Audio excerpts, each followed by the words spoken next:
Good morning, everyone. Welcome to the Our Doctors versus the Internet Facebook live chat.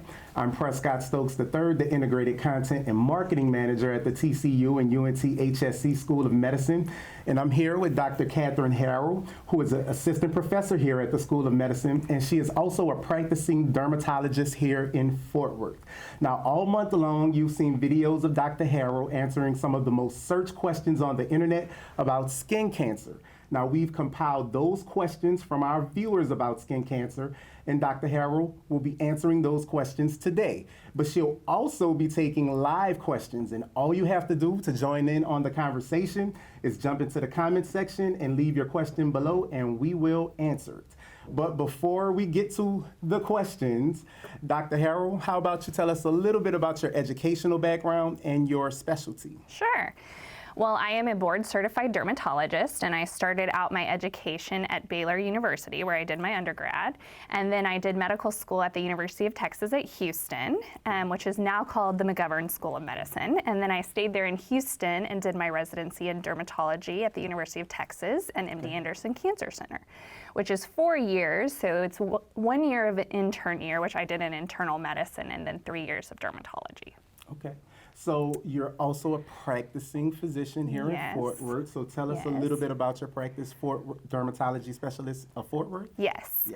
So I am a co-owner of a private practice here in Fort Worth, and I work with two other amazing female dermatologists, Dr. Roberts and Dr. Volkman. Okay. And we do almost everything you can think of in dermatology almost that treats the hair, skin, and nails. So we do medical dermatology, complex medical dermatology, surgical dermatology, and even a little bit of cosmetics. Okay, nice. I didn't realize that hair was part of dermatology. Yes. Okay, so she's also an assistant professor here at the School of Medicine and gets to work with our students. So tell us a little bit about your role. So I'm an assistant professor here, and my main role is the module director for the skin module, which is part of the behavioral health, immunology, and skin course that the first year students take. And they actually did that a couple weeks ago, and it was a lot of fun. I think they enjoyed it. Nice. Yeah. Okay.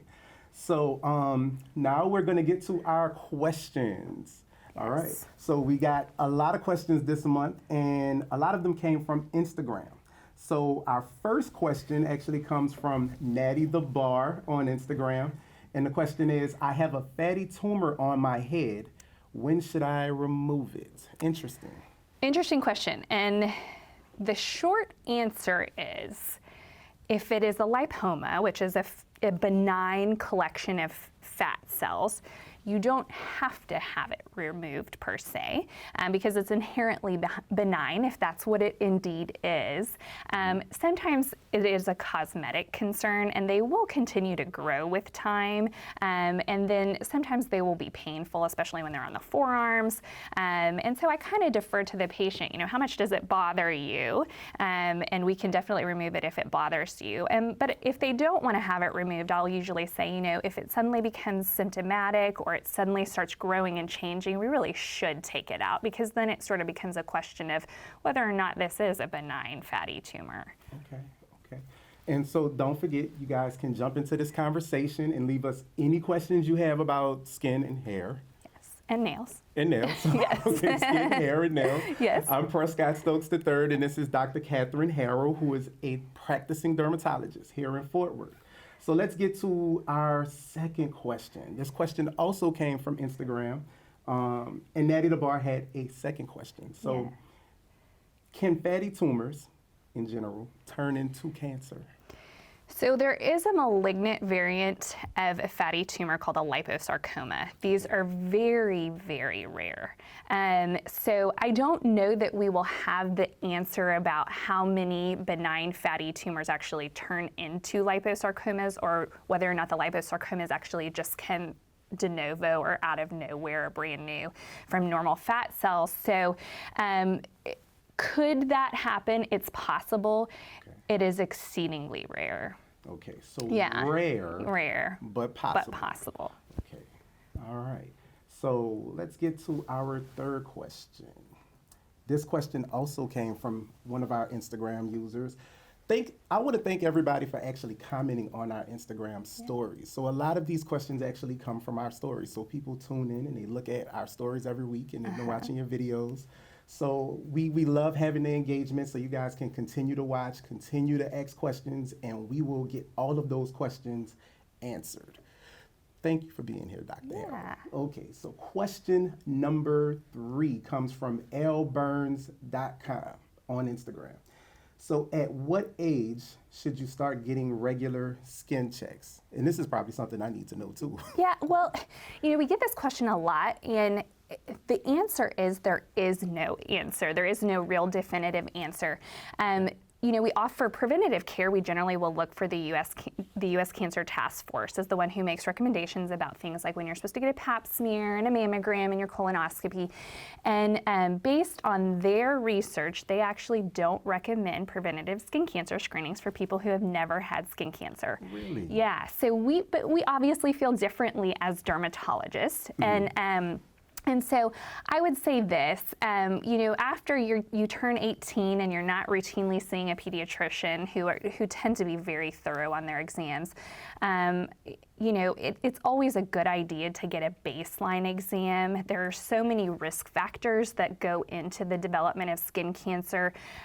Your family history, the amount of sun exposure you've had, the number of nevi or moles that you have on your body, your age, all of those contribute to your risk of developing skin cancer. So I always think it's a good idea to just go get a baseline exam and have the dermatologist sort of make a risk assessment for you and then make further recommendations on the frequency that you need to be looked at. And so getting a baseline exam, is that as simple as like scheduling with your primary care? It's like a basic thing like that? Well, a lot of primary care doctors are great at identifying suspicious lesions. I think it's always a good idea to see a board-certified dermatologist just for a baseline exam. And then if they feel like you're fairly low risk and they could, sometimes I'll tell my patients, you really are low risk at this point in your life. If you're following regularly with your primary care, you really only need to see me maybe every 2 or 3 years. Okay, so not a lot. So it's not something that will take a lot of your time and you have to regularly go back to the dermatologist. There are some high-risk people that I say, you've got to come back more regularly. If you've had a history of skin cancer, we see those patients much more routinely than that. Okay. Yeah. All right. So don't forget, you guys can jump into the comment section, leave your question for Dr. Harrell. We're talking all about skin, hair, and nails. Yes. Can't forget the nails. Yes. So let's go to our next question. This question also came from one of our Instagram stories. And this is a twofold question, so I'll ask you the first half first. So the first question is from Bogey Golfer. Thanks, Bogey Golfer, for your question. Should you apply sunblock on your ears? Absolutely. Okay. Yeah. Absolutely. Your ears don't really get a whole lot. I mean, especially if you wear a hat or something like that. Well, you'd be shocked how much sun they get. If you think about it, the ears are actually one of the most neglected parts of the body. In my opinion, there shouldn't be any part of your skin that's not protected from the sun in some way. Okay. And golfers frequently get a lot of exposure on their ears. We'll tell patients, make sure you're putting sunscreen on your ears, try to wear a big floppy hat. I don't see too many golfers out there wearing big floppy hats. So what I tell my golfers is, because this bogey golfer sounds like he's a golfer, what I tell my golfers is sunscreen should be reapplied every couple hours. So usually by the time you get halfway through the golf course, you're at hole 9, remember that's your checkpoint to reapply the sunscreen, and don't forget your ears. It is actually a really common location, especially for men, to get skin cancer. They don't have hair to cover up their ears. And skin cancers on the ears are actually more aggressive. Really? Yes. Yeah. Are they more common? I wouldn't, well, the head and neck area is generally the most common area to get a non-melanoma skin cancer, but they tend to be more aggressive when they're on the ears. Okay, so if you're on the links and you don't have a floppy hat, because I know it's not really a good fashion move. It's not cool, yeah. Make sure you have the sunscreen in your back pocket, right? Yes. Okay, all right. And so the next part of this question also came from Bogey Golfer, and the question actually has his answer to the previous question. So it says, he developed basal cell skin cancer on the outer back lobe of the right ear, and just wanted to know your thoughts on treatment and removal. So basal cell is the most common skin cancer. So you shouldn't be afraid. Well, you shouldn't neglect it. Okay. But that being said, about 1 in 5 people in the U.S. gets a basal cell skin cancer. That's a lifetime incidence, and they're almost purely from sun exposure. So bogey golfer sounds like he likes to golf and was outside a lot, and so not shockingly, we developed a basal cell skin cancer. They do grow very slowly. Okay. So there are several things that factor in our decision-making process in treating basal cell skin cancers. It's like there's not just one way to skin a cat. Okay. There's not just one way to treat a basal cell skin cancer. So without knowing the specifics of this person's particular case, meaning their age, he's given us the location, but there are subtypes of basal cells. What was the size of the basal cell? It's hard to comment on exactly what this particular person should do, but just in short, sometimes superficial basal cells we can actually treat with a cream. The more nodular ones or desmoplastic ones usually require more extensive treatment, surgical treatment. And typically, like I said, basal cell carcinomas on the ear do tend to be a little bit more aggressive, and the ear is more of a 4-dimensional structure. So it's a little bit difficult to assess margins on just a standard excision on the ear because it's 4-dimensional. Right. And so usually what we will recommend is something called the Mohs procedure. So it's spelled M-O-H-S. Yes, M-O-H-S, and it is named after the Frederick Mohs, who actually invented the procedure. And it's a specialized procedure that we mostly use for non-melanoma types of skin cancer. And what's special about it is we can actually check the margins on a frozen section, and it's while the patient's in the office.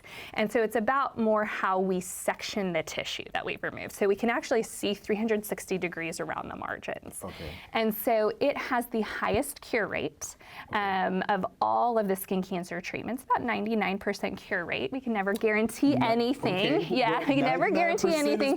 Pretty good. And 98, 99% cure rate. And so for something on the ear, that is often the treatment. That's probably the most common treatment recommendation. Okay. Yeah. Well, thank you, Bogey Golfer, for your question. I hope that helps a whole lot. Yeah. Dr. Catherine Harrell just gave us some really good information. But I would say I would defer to your dermatologist who knows you and knows your case. So. Okay. Yeah. So what we want to do before we get to questions from the viewers, when you came in, you actually told me that there's just some other messages about sunscreen, right? Mm-hmm. And that people should actually be using sunscreen year round, not only in the summertime. And It's starting to get cold now, so people might think, oh, I don't really need it. Right. I don't feel the sun as much because it's so cold. Right. You're exactly right. And I think that's a common misconception. We don't have as many sunlight hours in the wintertime, but that doesn't mean we don't need sunscreen. We're still getting UVA and UVB exposure during the daytime. So still important to put on your sunscreen every day. Okay. And the 2-hour thing, when you brought that up, if you go back and look at most of Dr. Harrell's videos, she always says that you need to reapply sunscreen every 2 hours. That was something that I did not know. Like, I would put it on one time and you think, I'm good all day. I did my due diligence, right? I put on the sunscreen, but no, you have to keep going. Yeah, especially the chemical sunscreens, they wear off with time, and then you sweat, you rub it off if you're swimming, all of those things. The sunscreen sort of, its efficacy declines with time as you're wearing it. And I would say that is probably the biggest mistake a lot of my patients are making. They're either not putting on enough sunscreen, and they're not putting it on as frequently as they should. And we also have to remember that sunscreen is not 100% blockage of the sun's rays. Okay. You are still getting, for SPF 30, you're still getting about 7 or 8% UVA, UVB coming through. So as that declines with time and throughout the day, you're increasing your sun exposure. So, and I guess that would lead to my next question about sunscreen. So how do you know which one you should get as far as the protection? Because I've gone into Target and there's SPF 30. Yeah. There's Yeah. SPF 50. Yeah. Yeah. So which one should you kind of aim for most So times? it's a confusing number to most people, and it's a ratio of time and amount of UV exposure. So basically, we recommend a minimum of SPF 30. Okay. After 30, you're getting minimal incremental increases. So 100, SPF 100 is better than SPF 30. Okay. But how significant that is, it's not tremendously significant. Yeah. And FYI, SPF 100 is very pasty. Yes. Like The SPF pastier, 30 the will better. go on Yeah. like some very smooth Yeah. lotion, Yeah. but the higher Yeah. the number, Yes. it's like really Yes. hard to get it on and work it into your skin. I actually love it when I see pasty people out on the beach and by the pool. I mean, I love it. Okay, so we do have some questions from Facebook. Okay. And so let's see. So Amy Estes has a question. She said, are skin tags dangerous and should I have them removed? Inherently, no, they're not, if that's what they are. Okay. Again, I'm not looking at her particular skin tags, but inherently skin tags are not dangerous. The worst thing that they do is get bigger, and sometimes they'll get caught in your clothes, and that can be really painful, and they'll get inflamed. Okay. But that's just about the worst thing that they'll do. And as far as skin tags, for people who don't have a general idea of what it might look like on the skin, what would a skin tag look like? They're usually around the areas of friction, so like the collar area, Okay. in the armpits, and they kind of just look like, we call it pedunculated, but they're kind of just tags sort of dangling off the skin. They can be very, very small, and they can get quite large too. Okay. Yeah. So just get it checked out Yes. and make sure it's fine. All right. All right, Okay. Dr. Harrell, I think you're off the hot seat. Well, wonderful. I so appreciate you coming in. We appreciate you taking the time from your practice to come in and do the videos and also answer the questions for our viewers about skin, because these are things people really want to know and need to know, so that way when they go to see their physician, they can be prepared, right? Absolutely. And I guess before we go, how important is that, having the patient come prepared to help you figure out what's wrong so you can actually get them on the right path? I think it's really important that the patients are educated, and the more that you are, as a patient, prepared with your questions for the doctor, the more the doctor is able to help you. Sometimes I do have patients that come in and they don't really know why they're there, and so it makes it easier for us as a physician just to make sure that the patient's needs and concerns are taken care of. Okay. Yeah. All right. That sounds great. Okay, we have one more question from Facebook during our Facebook Live. Hold on, let me get to it. Let's see if we can get it updated. Okay, it's not coming up. Okay, hold up, give me 1 second. I'm sorry, everybody. Technology is with us. All right, so our other question, this question actually came from Instagram. So thank you for joining us on Instagram. We see you. All right, so the question is, when should you see a dermatologist if you see a new mole? That's a good question. So we kind of touched on it a little bit earlier. Okay. So you're allowed to make new moles based on two things: one, your genetics, and the other, the amount of sun exposure that you get. So usually people start declining in their mole production in their early 40s. So you can still make new benign moles. Okay. But if when in doubt, we use kind of the mnemonic, the ABCDEs of melanoma. So we're looking for asymmetry, irregular borders. C is for color, if it has multiple colors. D is for diameter, so we sort of generally say if it's bigger than the size of a pencil head. And E is the biggest one for me. Is it changing? benign things can change, but generally malignant things, melanoma, it will change. So if you're concerned about it, if it kind of has any of those atypical features that I just mentioned, right. or if it continues to change after it appears, you absolutely should go get it checked out. We never make patients feel bad about coming in, and right. we're delighted when we can tell them that nothing's wrong with it and reassure them. Okay. Always better safe than sorry. Better safe than sorry. Yes, yeah. So ask as many questions as possible. Yes. Which brings us to our next question. There's another live question, great. Dr. Harrell. Great. So once again, I'm Prescott Stokes III, and this is Dr. Catherine Harrell, a practicing dermatologist here in Fort Worth. She's also an assistant professor here at the School of Medicine, and we are answering all questions about skin, hair, nails, and skin disease. So, okay, so our next question actually came from Facebook, and it says, what are things to do to keep eczema or psoriasis from flaring up? This is a pretty serious question. Yeah, so eczema and psoriasis are two different diseases, Okay. But there is a little overlap in what can trigger them. Dry weather actually makes both of those diseases worse. So, I always tell my patients in the wintertime, just make sure that you are moisturizing. Get a really good moisturizing cream, something that's thick. Use it several times a day, especially after bathing. Make sure you're not taking super hot showers. All of those things can dry the skin out and make it worse. Sometimes my eczema patients will flare in the summertime just with sweat. It's actually quite irritating to the skin, whereas psoriasis patients tend to do a little bit better in the summertime because there's more sun exposure and actually. That's better? And it's better for them, yes. Really? Yeah. Yeah. So I didn't realize that hot showers, sweat, those Yes. kind of things would cause that to flare. Yeah, just because they're irritating. All that heat, excessive heat from the shower and sweat, which is salt, on your skin, just can be kind of irritating. Okay. Yeah. All right, well, I'll have to keep that in mind. I actually have eczema myself. It Yeah. runs in my family. Yeah. So, Yeah. all right, tone down on the hot shower. Yes, tone it down. All right. So we also have another question. This question actually came from Instagram. All right. Someone wants to know, all right, this is, Uh-oh. okay. Can you get skin cancer in your eye? Is that possible? Well, you can. Okay.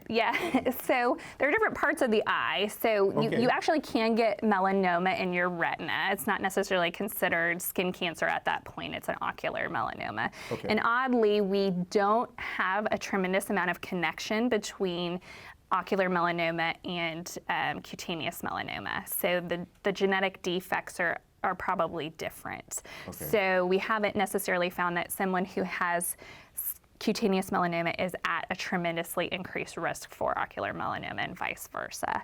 Okay. You can get the non-melanoma types of skin cancer, along your eyelid margins, and they can invade down into your conjunctiva, and that can be kind of scary.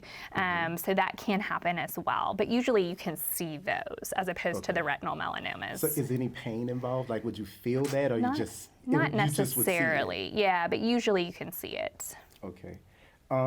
So as far as protecting yourself from it, because they actually asked another question right behind that is, how do I protect myself? Sunglasses. Polarized sunglasses. Yeah. Okay, that makes me happy. I wear sunglasses all the time, Dr. Absolutely. Harrell, so see? Yes, It's not absolutely. just 'cause I want to look cool. Yes. My ophthalmology friends will be so happy to hear me say that. And protect you from other things too, like cataracts, et cetera. Yeah. Okay. Yeah. We also got another question. All right, the questions are rolling in for you, Dr. Harrell. You're pretty popular around these parts, huh? Yeah. All right, so this question actually comes from Kelly on Facebook. All right, so the question is, I've got my nails done. Shout out to you, Kelly. Got your nails done with acrylics, then dipping powder, and now they are a mess. Her actual fingernails now are a mess from that process. Yeah. So how do you get them back healthy once you do that? Yeah, it's traumatic to put those acrylic nails on and then have them removed. A lot of times it's just kind of like washing your hair and stripping it of its moisture. So I would say minimize repeating that process, Okay. obviously, and it takes about 6 months for a nail to grow out on the fingers, 3 to 6 months on the fingers, depending on which nail. And I will recommend there's a nail conditioner that you can buy off of Amazon called Elon Nail Conditioner that just sort of softens the nail there, and just protecting it. Sometimes a layer of clear nail polish will help protect it until it continues to grow out. Okay. Yeah. All right. So Elon, that's how you Yes, pronounce it? yes. Elon. Yeah. Nail conditioner. Nail conditioner. Yes, All right, yes. Kelly. So Elon nail conditioner. You Yes. can look for that on Amazon. Yes. And actually, with that said, my wife might get mad with me, but I do have a story to share about acrylic nails and dip nails. So they're beautiful once they're done. Yes. But what happened was she broke a nail last year, and when she broke the nail, it actually broke her real fingernail. Yeah. At the same time. So Yeah. I kind of get what you're Yeah. saying. It can be dangerous Yeah. sometimes. Yeah, and biotin is a vitamin that we'll often recommend that's helps with strengthening the nail, so it may not be a bad idea to take a biotin supplement as well. Okay. So a biotin supplement will also help you, Kelly. So there you go. Yes. Good information from Dr. Harrell. All right. Well, we got some really good questions from social media. Yeah, All I'm right. impressed. Yeah. Dr. Harrell is impressed. Yeah. I'm impressed with our viewers. Yeah. This is great. All right. So thank you, Dr. Harrell, for joining us. We appreciate you taking the time. We know you're busy. We know you have patience. We know you have to practice. And you took 30 minutes out of your day to sit down and talk to us about skin diseases, skin cancer, hair, and nails. All right, so that will do it for the Our Doctors versus the Internet live chat. Remember that our series will continue on Wednesday, November 6th, where our Department Chair of Internal Medicine, Dr. Mohana Krishnan Satyamurthy, or more like Dr. Mo, that's what we all call him, who is a practicing cardiologist here in Fort Worth, will be answering the most searched questions on the internet about heart-related issues each Wednesday throughout November. Now, you can feel free to leave any questions you have about heart-related issues in the comment section of those videos, and Dr. Satyamurthy will join me on November 27th for a live chat right before Thanksgiving about heart issues. So thank you again, Dr. Harrell, for joining us. It was fun. And thank you all for being a part of our live chat, and happy Halloween, and we will see you next month.